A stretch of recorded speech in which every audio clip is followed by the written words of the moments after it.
एक ऐसी बीमारी जो कि महाभारत के टाइम से चलती आ रही है दोस्तों, वो है जुआ और सट्टा। आपको हर एक घर में इस चीज का मरीज दिख जाएगा भाई साहब। हर कोई जूझ रहा है, हर कोई लड़ रहा है इस बीमारी से, लेकिन खाक कोई जीत पाए, खाक कोई छोड़ पाए जुआ और सट्टा। कोरोना से जैसे तैसे लोग बचकर निकल गए, लेकिन ये बीमारी भाई साहब महाभारत की है। और ये बीमारी ने इस तरह लोगों के सर पे काबू कर लिया है कि लोगों को मजा आ रहा है। ये बीमारी अपने अंदर रख कर लोगों को बहुत मजा आ रहा है, क्योंकि ये बीमारी भाई साहब पैसे से जुड़ी हुई है। पैसा दांव पे लगा हुआ है। अगर सोचो पैसा दांव पे ना लगा होता तो हर कोई इंसान जुआ सट्टा नहीं खेल रहा होता, क्योंकि फिर मजा ही नहीं होता ना। लोग अमीर कैसे बनते, ये सोचो। और भाई 16 साल का बच्चा आज के टाइम पर ये जुआ सट्टा का शिकार है।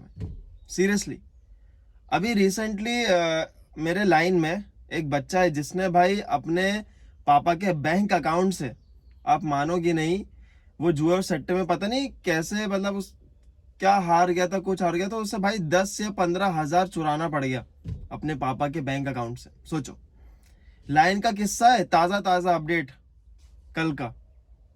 और उसके पापा ने जो सुताई लगाई है, उसने खैर कान तो पकड़ लिए, लेकिन भाई उसको लत लग चुकी है। पता नहीं कितना टाइम हो गया, कैसे उसके मतलब दिमाग में आया कि जुआ सट्टा खेलना है, और इतने कम उम्र में उसे पैसों की लालच लग गई। सोचो आप। और तो और भाई साहब, अगर आप बड़ी एज में भी जाओगे ना, तो आपको 60-70 साल का बुढ़ा भी खेलता हुआ नजर आएगा जुआ और सट्टा। ये एक ऐसी बीमारी है भाई, इतनी खतरनाक बीमारी है कि लोगों का जीना हराम हो चुका है। लोग चाहे कितना भी ट्राई कर ले, कितना भी कोशिश कर ले, सालों साल बीत जाते हैं, लेकिन ये बीमारी छोड़ने का नाम नहीं लेती उनके शरीर से। सोचो दोस्तों। भाई देखो, मैं एक बात आप लोग को बताना चाहता हूं, ठीक है, कि अगर आपको अपनी लाइफ सुधारना है ना, तो भाई इस बीमारी से निकलना ही पड़ेगा। और थोड़ा फोन कम चलाना पड़ेगा। और थोड़ा ना, जो आप सोच रहे हो ना एकदम क्विकली आप अमीर बन जाओगे, आप बहुत सारा पैसा कमा पाओगे, तो वो चीज पॉसिबल नहीं है। पहली चीज ये, अगर आपको बीमारी से निकलना है तो पहली चीज आप ये सोचना बंद कर दो कि हमें 1 महीने के अंदर मिलीनियर बिलीनियर बनना है।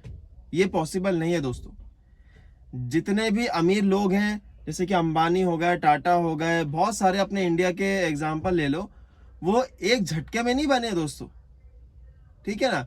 सालों लगे, सालों मेहनत करी है उनने, तब जाके इतना अच्छा बेस खड़ा कर पाए। और आप लोग ये चाह रहे हो कि भैया 1 महीने के अंदर अंदर हम लोग इतना अमीर हो जाए कि हमारे पूरे सपने, पूरे के पूरे सपने भाई हो जाए हमारे पूरे। ऐसा नहीं होता दोस्तों। अगर आपको एक रिच पर्सन बनना है, ठीक है, तो भाई पसीने तो बहाने पड़ेंगे। ये बात आप कहीं डायरी में लिख लो। जितना जल्दी अगर आप पैसा आपके पास आ भी रहा है ना, ठीक है, उसको एक वो समझ लो किस्मत, या तो भाई कुछ आपका लक अच्छा चल गया किसी चीज में। लेकिन जो चीज अगर आप, आपकी जो मेहनत की आती है ना, वो चीज आपके पास टिकती है, रहती है। और जो चीज एकदम क्विकली आती है ना आपके पास, वो कभी जिंदगी में आपके पास ज्यादा देर तक टिकेगी नहीं, ज्यादा देर तक टिकेगी नहीं।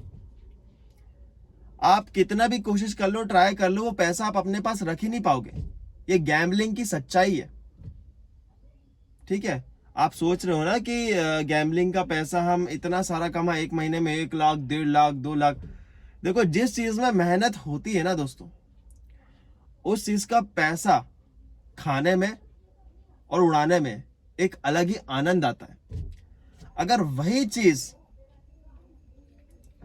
आप बिना मेहनत के कमाओ, ठीक है, और जैसे कि जुआ सट्टे से आपको क्विकली 10 हजार मिल गया, 20 हजार मिल गया, आप अगर वो पैसा उड़ाओगी भी ना, तो आपको मजा नहीं आएगा। लेकिन मेहनत का पैसा जब किसी चीज में अपन खर्च करते हैं ना, उसका एक अलग ही भाई सोच होती है, थिंकिंग होती है, उसका मजा ही अलग होता है, हैप्पीनेस अलग होती है उस चीज की। आप कभी सैड फील नहीं करोगे, क्योंकि मेहनत का खून पसीना एक करके हमने वो पैसा कमाया और फिर उसको हम उड़ा रहे हैं, घर वालों को गिफ्ट कर रहे हैं, नई नई गाड़ियां खरीद रहे हैं, बंगले बना रहे हैं, मजा उसका ही है। आप लोग सोच रहे हो कि गैम्बलिंग से पूरी लाइफ सेट हो जाए आपकी, तो वो पॉसिबल नहीं है दोस्तों। समझ रहे हो आप लोग? बहुत सारे लोग ऐसे हैं कि इस बीमारी से बाहर आना चाहते हैं, क्योंकि उन लोगों ने इतना कुछ अपने लाइफ में देख लिया इतने कम टाइम में कि उनको समझ आ गया कि अगर और एक स्टेप अगर हमने बढ़ाया इसकी तरफ, जुए और सट्टे की तरफ, तो पता नहीं और क्या क्या देखने को मिल सकता है। आज 2 रोटी खाने को है, एक मकान है, छत है सोने को, क्या पता वो भी आपके नसीब में ना हो फिर आने वाले टाइम में, अगर आप जुआ सट्टा खेल रहे हो तो। ये सच्चाई है, हर एक गैम्बलर से पूछ लेना। बहुत सारे लोग रोड में आ गए, ठीक है, और रोड में आने तक पता है एक ही ऑप्शन बचता है, कोई नहीं जाता रोड वोड में, सब ऊपर का सोचते हैं। फिर अगर ये सिचुएशन आ गई तो भाई बेहतर ये है कि कोशिश करो। मैं जानता हूं कि इस बीमारी से निकलना नामुमकिन के बराबर है, लेकिन अड़े रहोगे अपने बात पर, अपनी सोच पर, नहीं खेलना है, नहीं पैसे उड़ाने हैं जबर फालतू के इसमें, ठीक है, तो फिर आपकी गैम्बलिंग कुछ हद तक छूट सकती है और आप एक अच्छा इंसान बन सकते हो। ठीक है, तो होप आपको ये वीडियो समझ में आ गई होगी। अगर आप लोग यहाँ तक पहुंचे हो तो भाई एक प्यारा सा कमेंट करके बता देना कि आपकी लाइफ में क्या क्या सिचुएशन चल रही है, आपकी गैम्बलिंग छूटी या नहीं छूटी, पूरा मुझे कमेंट सेक्शन में डिस्क्राइब कर दो भाई। मैं भी जानना चाहता हूँ, बहुत कम कमेंट आते हैं वीडियोस पर, ठीक है। जितने भी लोग देख रहे हैं पूरे के पूरे कमेंट करेंगे इस वीडियो पर, प्लीज भाई। मुझे जानना है कि आपकी लाइफ में चल क्या रहा है, कितना आप लॉस कर चुके हो, और आपको कितना टाइम हो चुका है गैम्बलिंग करते हुए, और कितना आप चाहते हो कि हम गैम्बलिंग ना करें, कितना टाइम हो चुका है आपको गैम्बलिंग छोड़े हुए, ये सब कुछ कमेंट में लिख दो भाई फटाफट से, है ना। तो मिलता है अगले वीडियो में, कल आता हूँ एक और नई गैम्बलिंग एडिक्शन वीडियो लेके। ठीक है दोस्तों, जय हिंद।